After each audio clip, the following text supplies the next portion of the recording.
Good morning, everyone. Today we are going to look at some lessons from Jeremiah chapter 17. Now, there are a lot of things from Jeremiah 17 that we could look at, and to be honest, a number of those things would sound very similar to a lot of the things that we've seen in previous chapters, simply because the subject matter at this point is very similar. And so, what I wanted to do today was to pick out a couple of things that are a bit distinctive in chapter 17 as far as the examples that are being used and the parallels that are being drawn to pull out some of the lessons for us today. So, I've pulled out two of those out of chapter 17. The first one is found in verse 5.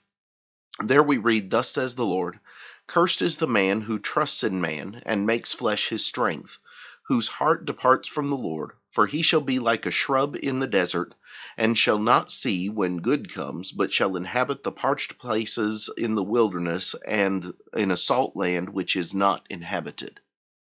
Here, God talks to Jeremiah about the man who trusts in man. Where are we putting our trust? And we've seen the statements made over and over again about the false prophets and the false priests in Judah at this particular time, and how they are trying to convince the people that this is a time of peace and that there's nothing to worry about. Everything's going to keep going the way that it always has. And God says, "Cursed is the man who trusts in man and makes flesh his strength." In other words, he doesn't look beyond the physical things that are immediately in front of him. "And his heart departs from the Lord, for he's like a shrub in the desert." A shrub in the desert is one who, as God says, does not see when good comes, but inhabits the parched places in the wilderness. In other words, it doesn't go through and see the good things in life. It is all dry. It is all worn out. It is all falling apart and failing. That's the dry shrub in the wilderness. There is no water, there is no help, there is no good, there is nothing beneficial to be found. It is simply in the process of withering up and dying. That's what it's like when we put our trust in men, because men are going to fail us. Men are going to deceive us. They are going to be dishonest toward us. Men are going to constantly fall short of our expectations. And so when we put our trust in men, when we put our trust in physical things, we are going to come out with a very dry and a very dismal experience when it comes to this life. Solomon's going to talk about this a great deal in the book of Ecclesiastes, about this particular idea of placing our trust in men or in the things of this world and the problems and the emptiness that it brings. God here mentions that in verses 5 and 6. The second area I want us to look at is down in verse 9, where in verse 9 he says, "The heart is deceitful above all things and desperately wicked. Who can know it? I, the Lord, search the heart. I test the mind, even to give every man according to his ways, according to the fruit of his doings."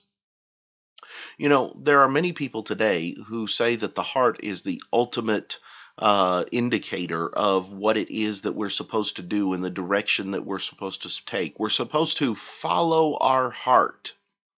And yet here God says that the heart is deceitful above all things, that the heart will point us in the wrong direction, and that the heart will turn us away from going where we need to go and doing what we need to do, if all we're doing is following our heart. God says he's one who searches out the heart. You know, as with most things, the heart, as far as the desires and the emotions of our lives, have to be trained. They have to be directed. They have to be pointed. They have to be guided. And when we don't guide them, when we don't train them, when we just let them run wild however they wish, they put us in a lot of very harmful places. But when we do focus on them, locate them in the right place, and guide them in truth, they will lead us to God. God says, "I search the heart. I test the mind to give every man according to his ways, according to the fruit of his doings." If we let our heart run wild, wildness and destruction are all that we're going to find. If we point our heart toward God, if we direct our heart and we lay before it the things that are necessary for eternal purposes and not just physical pleasures, then our heart will be pointed in a very different direction, and the Lord will respond to it. Those are some of the things that I've pulled out of chapter 17. I know there's a lot more that we could discuss and a lot more that we could look at. Those are some of the interesting characteristics that I found. I hope that they're beneficial to you, and I hope that you will continue in our studies as tomorrow we come back and examine Jeremiah chapter 18. But until then, have a great day.